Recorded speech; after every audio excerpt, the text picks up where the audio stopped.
नमस्कार दर्शकों, स्वदेश न्यूज के इस खास कार्यक्रम सबकी बात में आप सबका स्वागत है। आज हमारे साथ इस कार्यक्रम में एक बहुत ही इंस्पायरिंग महिला मौजूद है। उनका कोई पॉलिटिकल बैकग्राउंड नहीं है, लेकिन उनका इंटरेस्ट था और उन्होंने राजनीति में वो आई। उनको अपने परिवार से बहुत सपोर्ट मिला, हस्बैंड से मिला, इन लॉज से मिला, कई पदों पे रही। एकदम निचले स्तर से उन्होंने शुरुआत की, प्रदेश भाजपा की महिला मोर्चा की अध्यक्ष बनी और अचानक, जैसा कि बीजेपी इन दिनों कर रही है, चौंका रही है, और इनको एकदम चौंका दिया जब इनको राज्यसभा का टिकट दिया गया। जी हाँ, मेरे साथ मौजूद हैं माया नारोलिया। चलिए हम इनसे बातचीत करेंगे और जानेंगे इनका पूरा सफर, राजनीतिक सफर कैसा रहा, और ये जो बीजेपी ने उनकी झोली में इतना सुखद लेकिन चौंकाने वाला फैसला जो किया है, उसको लेकर उनकी क्या प्रतिक्रिया है। सबसे पहले तो मैम, आपका स्वदेश न्यूज चैनल में हमारे इस कार्यक्रम सबकी बात में बहुत बहुत स्वागत है। धन्यवाद। और देखिए, ये सवाल तो बनता है, चौंकाया बीजेपी ने जब आपको राज्यसभा का उन्होंने टिकट दिया। आपको कैसे पता चला, कब पता चला और आपका क्या रिएक्शन था? मुझे पता चला 14 तारीख को 10:30 बजे सुबह। मैं किचन में भोजन बना रही थी क्योंकि उस दिन बसंत पंचमी का त्यौहार था। चूँकि इसके पहले, बहुत पहले, मैं सरस्वती शिशु मंदिर, जो विद्या भारती का स्कूल है, उसमें शिक्षिका के रूप में पढ़ाती थी। तो सरस्वती शिशु मंदिर के आचार्य और दीदी मुझे प्रति वर्ष बसंत पंचमी पर एक समर्पण कार्यक्रम होता है, उसमें बुलाते थे। तो उस दिन घर पर कोई नहीं था, तो मैंने कहा सबसे पहले मैं भोजन बना लेती हूँ। पतिदेव को भोजन कराने के बाद फिर मैं सरस्वती शिशु मंदिर जाऊँगी बसंत पंचमी के कार्यक्रम में। मैंने लौकी की सब्जी बनाई और मैं रोटी बेल रही थी। इतने में मेरा बेटा मेरे पास किचन में आया, विकास नारोलिया। उसके पास किसी का फ़ोन आया था दिल्ली से। तो वो मेरे नज़दीक आया, तो उसने जब मेरे हाव भाव देखे तो वो ये समझा कि माँ को शायद कुछ नहीं मालूम। तो मुझसे कहता है, आपको बधाई हो। तो मैंने कहा किस बात की? कि आप राज्यसभा के लिए नॉमिनेट हो गई। तो मैंने उससे कहा किसने कहा? तो बोले ये सूची डली हुई है, मेरे पास ये सूची आई है। तो अक्सर क्या होता है कि आजकल हमको ये लगता है कि कोई फर्जी सूची या कुछ इस प्रकार का, तो बहुत न्यूज़ हाँ, चलती है, हाँ, क्योंकि ऐसा कुछ तो नहीं है। तो हमने कहा ठीक है, अभी कुछ मत बोलो, देखते हैं। इसके बाद तो हमारे पास फ़ोन पे फ़ोन आते रहे, और फिर मीडिया वाले हमारे घर आ गए। तो मीडिया वाले जब घर आ गए तो इसने कहा कि मीडिया वाले आ गए हैं। तो मैं किचन में थी, फिर मैं थोड़ा सा किचन से बाहर निकली, मैं थोड़ा तैयार व्यार हुई। मैंने मीडिया के बंधुओं से कहा कि भाई आप लोग बैठिए, जलपान ग्रहण करिए। अभी जब तक मैं श्योर नहीं हो जाऊं कि मुझे राज्यसभा के लिए नॉमिनेट किया है, तब तक मैं आपसे कुछ नहीं बोल पाऊंगी। आपका स्वागत है, सम्मान है। फिर हमारी जो प्रभारी हैं कविता पाटीदार दीदी, उनका फ़ोन आया। बोले माया जी आपको बधाई हो। तो मैंने उनसे एकदम ये कहा, दीदी ये सही है क्या? हाँ। तो वो कहती हाँ सही है। तो फिर मैंने कहा ठीक है। फिर मैंने, हमारे प्रदेश के संगठन महामंत्री हितानंद शर्मा जी हैं, तो मैंने उनको फ़ोन लगाया। तो जैसे ही उन्होंने मेरा फ़ोन रिसीव किया और तुरंत मुझसे बोले माया जी बधाई। तो मैंने कहा भाई साहब ये सही है क्या खबर? तो बोलते बिल्कुल सही है। तो मैंने कहा अब आप मुझे बताइए कि कार्यकर्ता भी मेरे यहाँ इकट्ठे हो गए हैं और पूरा मीडिया इकट्ठा हो गया है, तो मैं मीडिया से क्या बोलूँ? तो उन्होंने एकदम बोला मुझसे कि जो कुछ तुमने किया है वो सब मीडिया को बताओ। फिर बस मैं श्योर हो गई कि मुझे संगठन ने राज्यसभा के लिए नॉमिनेट कर दिया है।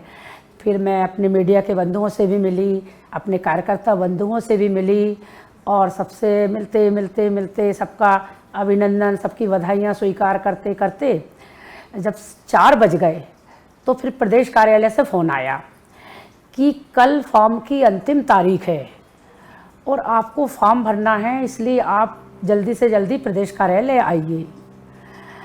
फिर करते करते और भी कार्यकर्ता आ गए, कोई इटारसी से आया, कोई बनखेड़ी से, कोई पिपरिया, कोई पचमढ़ी, कोई नरसिंहपुर से। तो उनका सबका मैंने अभिनंदन स्वीकार करते मैं 6 बजे अपने नर्मदापुरम से भोपाल के लिए निकली। तो मुझे बुला लिया गया कि फॉर्म की पूरी फार्मेलिटी आपको करना है। पूरा फॉर्म की फार्मेलिटी की। क्योंकि दूसरे दिन अंतिम तारीख थी। तो ये मेरे जीवन का सबसे सुखद अनुभव है, क्योंकि ये जो भारतीय जनता पार्टी है, आप स्वयं देख रही हो कि चौंकाने वाले एकदम दे हम लोगों को, कार्यकर्ता को कुछ भी नहीं मालूम रहता कि पार्टी क्या हमारे लिए सोच रही है। अभी लोकसभा के चुनाव थे तो मेरी सब बहनें मुझसे कह रही थी कि दीदी सब लोग बायोडाटा दे रहे हैं, आप क्यों नहीं दे रही बायोडाटा। तो मैंने कहा अरे बायोडाटा देने से कुछ नहीं होता, पार्टी सब कुछ देखती है। तो बोले नहीं, बायोडाटा देने से ये रहता है कि नाम लोग पढ़ते हैं कि ये भी उम्मीदवार है, ऐसे कोई नहीं समझ पाता। तो मैंने कहा अच्छा तुम लोग कह रही हो तो अपन देंगे, ठीक है बायोडाटा। तो फिर मैंने हमारे प्रदेश अध्यक्ष जी से बोला, बी डी शर्मा जी भाई साहब से, कि भाई साहब मैं भी अपना बायोडाटा आपको देना चाहती हूँ, मैं तैयार करके फिर आपको कल दूंगी बायोडाटा। तो अध्यक्ष जी ने मुझसे ये बोला कि आपको बायोडाटा देने की ज़रूरत पड़ेगी क्या। तब मुझे लगा कि ये भारतीय जनता पार्टी है, इसके पास हम सबका बायोडाटा सुरक्षित है, और मेरा बायोडाटा भारतीय जनता पार्टी के पास सुरक्षित था। और कब चयन कर लिया गया, मेरे लिए तो बहुत आश्चर्य और बहुत सुखद अनुभव है मेरी ज़िंदगी का। माया जी, आपके आंखों में आंसू आ गए हैं, आप याद करके वो सुखद पल। वाकई चौंकाने वाला फैसला है, बहुत खुशी की बात है, बधाई हो। अब तो आप को सर्टिफिकेट भी मिल गया, आप राज्यसभा मेंबर हैं, आपकी खुशी के आंसू झलक रहे हैं। देखिए, आप एक पॉलिटिकल बैकग्राउंड से नहीं आती, फैमिली पॉलिटिकल नहीं थी, आपका इंटरेस्ट था कि आपको पॉलिटिक्स में आना है, तो ये इंटरेस्ट कैसे आया? मैं स्कूल समय से ही बहुत ज़्यादा पढ़ाई में बहुत होशियार थी, तो मुझे हमेशा स्कूल की कप्तान या ऐसी कोई जवाबदारी दी जाती थी कि भाई सोशल, तो मेरा सोशल एक्टिविटीज़ में बहुत रुझान था। जब मैं ससुराल शादी होकर गई तो वहाँ उस समय ग्राम पंचायत के चुनाव थे, तो सबने कहा करे पढ़ी लिखी बहू आई है तो अपन इनको पंच का चुनाव लड़वा देते हैं। तो जब पंच के लिए मेरे पतिदेव ने मुझसे बोला कि ग्राम पंचायत के चुनाव हैं और तुम ना पंच के लिए अपना फॉर्म डाल दो, तो मैंने कहा ठीक है मैं डाल दूंगी, लेकिन एक बात है, क्योंकि राजनीतिक क्षेत्र उस ज़माने में महिलाओं के लिए बहुत बड़ी चुनौती था।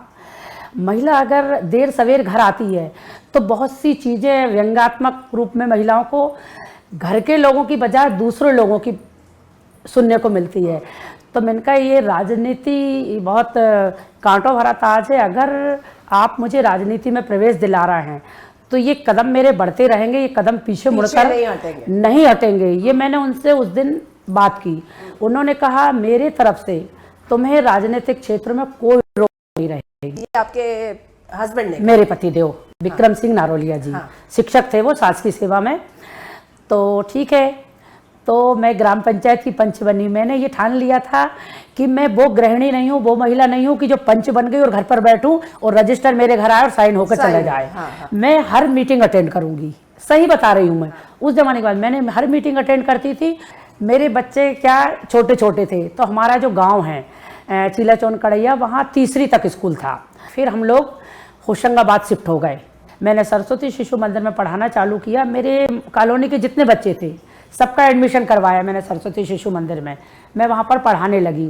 पढ़ाते पढ़ाते मेरा 2 साल व्यतीत हो गया वहाँ पर। निःशुल्क मैंने एक भी पैसा वहाँ नहीं लिया। फिर क्या पता भारतीय जनता पार्टी के नेताओं की नज़र मेरे ऊपर कैसे पड़ गई। उन्होंने, हमारे मधुकर राव हरणे जी थे भाजपा के जिलाध्यक्ष, उन्होंने कहा कि माया को तो अपन ना महिला मोर्चा की मंडल अध्यक्ष बना देते हैं। तो मेरे पास उनका मैसेज आया कि हम तुमको होशंगाबाद मंडल की, जब हमारे ज़िले का नाम होशंगाबाद ही था, मंडल अध्यक्ष बना देते। तो मैंने उनको हाथ जोड़ के निवेदन किया कि मैं राजनीति में नहीं जाना चाहती, मैं सोशल वर्कर रहना चाहती हूँ और राजनीति में कोई दायित्व नहीं लेना चाहती, मैं खुलकर काम करना चाहती हूँ। और सरस्वती शिशु मंदिर जो विद्या भारती का विद्यालय RSS का, वहाँ बच्चों को संस्कार, अनुशासन का पाठ पढ़ाया जाता है, तो मुझे भी वहाँ बहुत कुछ सीखने को मिलता है और मैं ऐसे नागरिक तैयार कर रही हूँ जहाँ भारत पल रहा है। फिर जब वो कहने लगे कि नहीं हमने तो भोपाल आपका नाम पहुँचा दिया, तो फिर मेरे पतिदेव बोले कि अब मधुकर हरणे दादा को आप मना मत करो। रंजना मीना उस समय महिला मोर्चे की जिला अध्यक्ष थी। फिर मैंने कहा ठीक है, अगर आप कह रहे हैं तो मुझे बेमन से विद्यालय छोड़ना पड़ेगा। फिर सबसे पहले मैंने आचार्य जी से निवेदन किया कि आचार्य जी मैं 2 काम एक साथ नहीं कर पाऊँगी। फिर राजनीति में सबसे पहले मुझे महिला मोर्चा मंडल के उपाध्यक्ष बनाया गया। महिला मोर्चा मंडल उपाध्यक्ष के समय मेरे अंदर जो अगर कोई भी दायित्व मिलता तो उसको जुनून के साथ करो, ये नहीं है कि हमको तो मिल गया अब ठीक है अब कोई लेने वाला नहीं है। मैंने महिला मोर्चा मंडल उपाध्यक्ष रहते हुए पूरे हमारे होशंगाबाद नगर में सब लोगों से मिलना जुलना, और जो हमारी सदस्यता थी उस समय 2 रुपये की पर्ची कटती थी। हर घर जाती थी मैं, भारतीय जनता पार्टी के सदस्य बनिए 2 रुपये दीजिए आप, और वो गड्डी लेकर मैं हर घर जाती थी, लेकर आती थी। जब मेरा काम पार्टी ने देखा तो फिर मुझे उन्होंने मंडल अध्यक्ष बना दिया। मैं मंडल अध्यक्ष रही। तो हमारे यहाँ 3 वर्ष का कार्यकाल होता है किसी भी अध्यक्ष का। मुझे फिर से रिपीट कर दिया गया, मैं दोबारा फिर मंडल अध्यक्ष बन गई।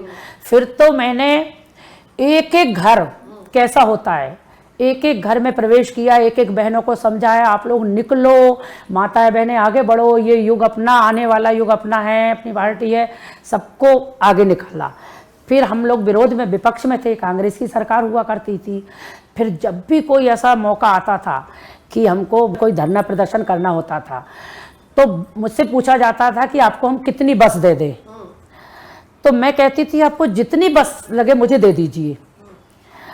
मेरे घर आके बसें खड़ी हो जाती थी, एक मैं इंदिरा आवास में लगा देती थी, एक मैं आदर्श नगर में, एक संजय नगर में, एक आदमगढ़ में, एक ग्वालटोली में, एक हाउसिंग बोर्ड में, एक ITI में। मतलब बहुत एक्टिव थी आप। हाँ। आप एक्टिव शुरू से थी और हाँ। भाजपा ने उसको पहचाना। हाँ, आपके उस क्वालिटी को पहचाना, जी। तो फिर आप महिला और मैं आपको ये यथार्थ बता रही हूँ, ये तो समझ आ रहा है। हाँ। आपकी बातचीत से मुझे हाँ। समझ आ रहा है। तो आपका वो जो पूरा पैशन था बीजेपी को लेकर, आप जितनी आपके अंदर जो जुनून था पार्टी को लेकर, उसके कारण आज आप पहले तो आप महिला मोर्चे की अध्यक्ष बनी और पार्टी ने आपको देखिए राज्यसभा में भेजा।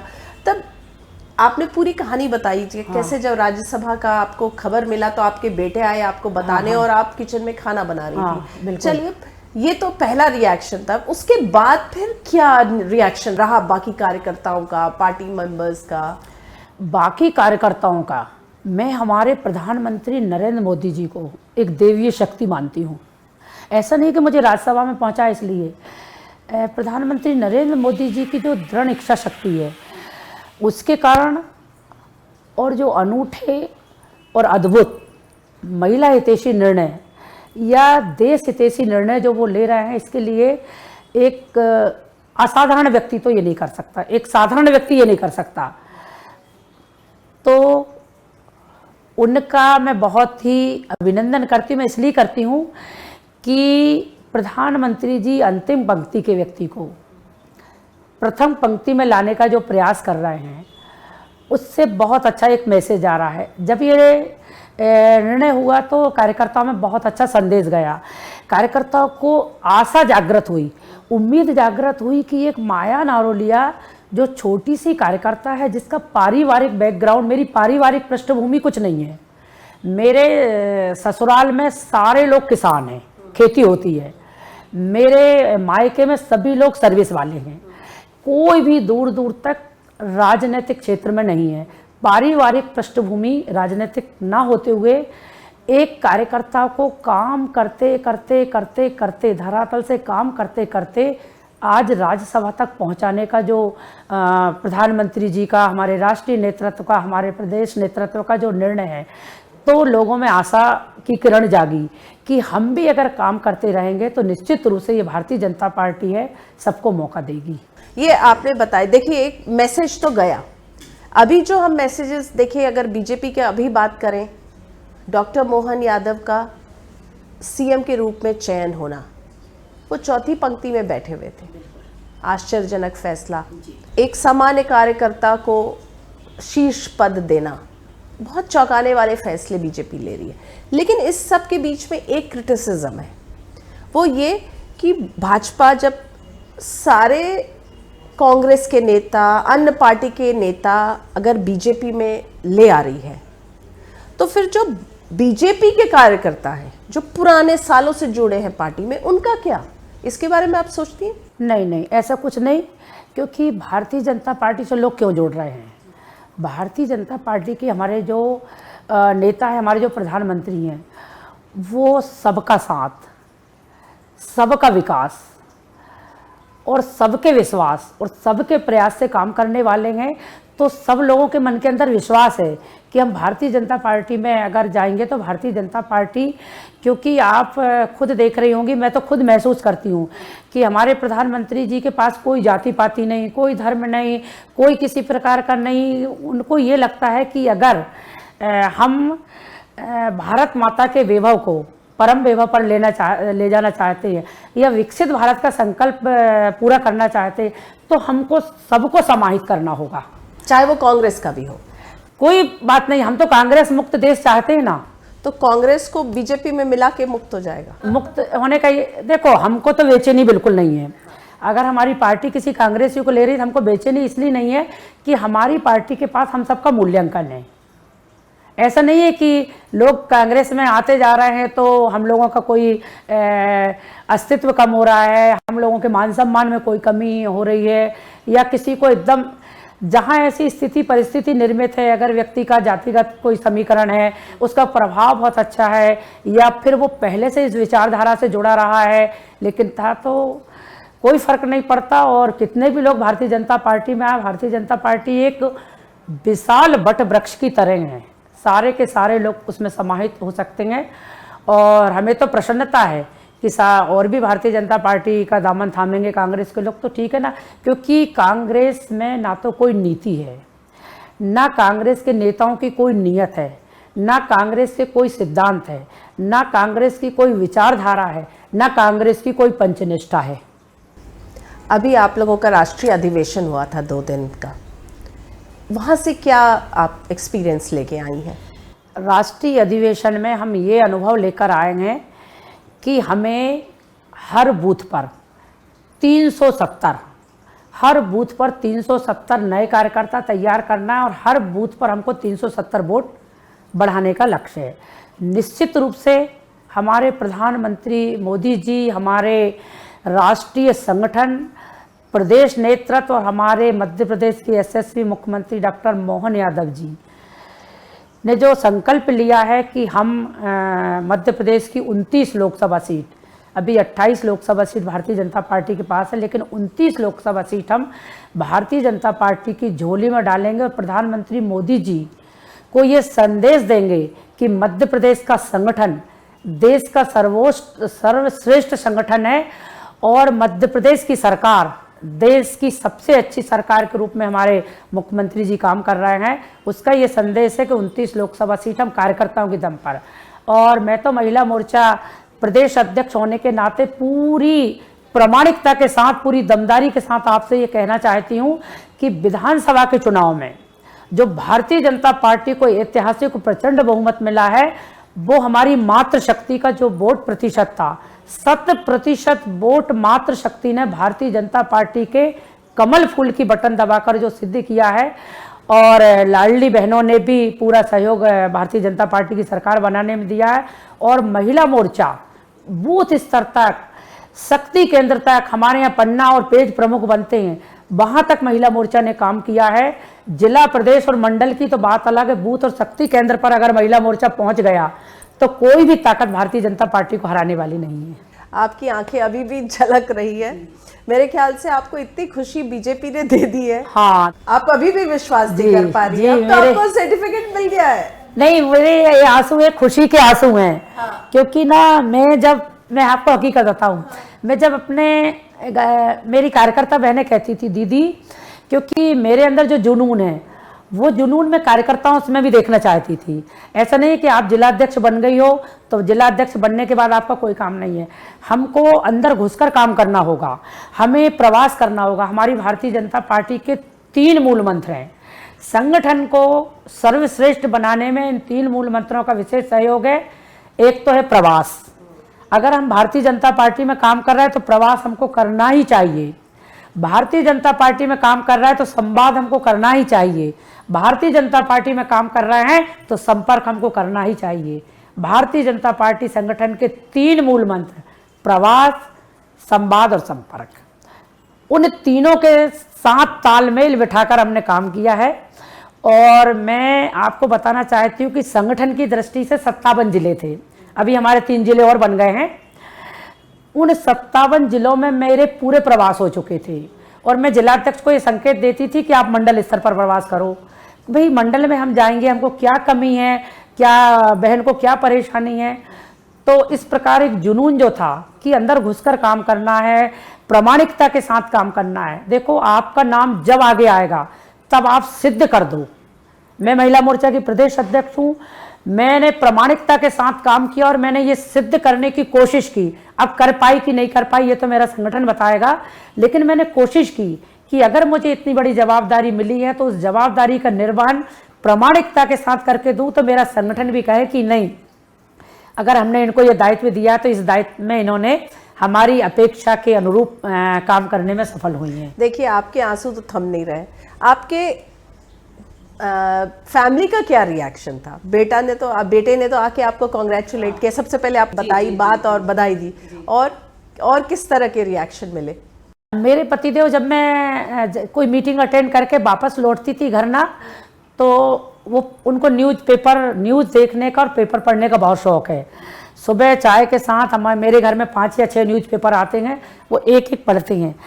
तो मैं कोई मीटिंग अटेंड करके आती थी, तो जब वो मेरा नाम नहीं पढ़ते थे तो मुझसे कहते थे कि ना तुम्हारा नाम है ना तुम्हारी फोटो है, कैसी राजनीति करती हो? कह रही हो कि मैं मीटिंग करके आई हूँ, इतना बड़ा कार्यक्रम था, ये था। मैं कभी पेपर में तुम्हारा नाम और फोटो नहीं देखता। तो फिर मैं उनको एक ही जवाब देती थी, मैंने कहा पेपर में नाम और फोटो से कुछ नहीं होता है, हमें काम करना है। ये भारतीय जनता पार्टी, इसमें काम दिखता है। जो पेपर में छपते हैं या पेपर में जिनके नाम होते हैं वो कुछ समय के लिए होते हैं, लेकिन संगठन के दिल में बसना, अंदर तक काम करना और भगवा रंग में रंग जाना, ये भारतीय जनता पार्टी का कार्यकर्ता, तो मैं वैसा काम करती हूँ।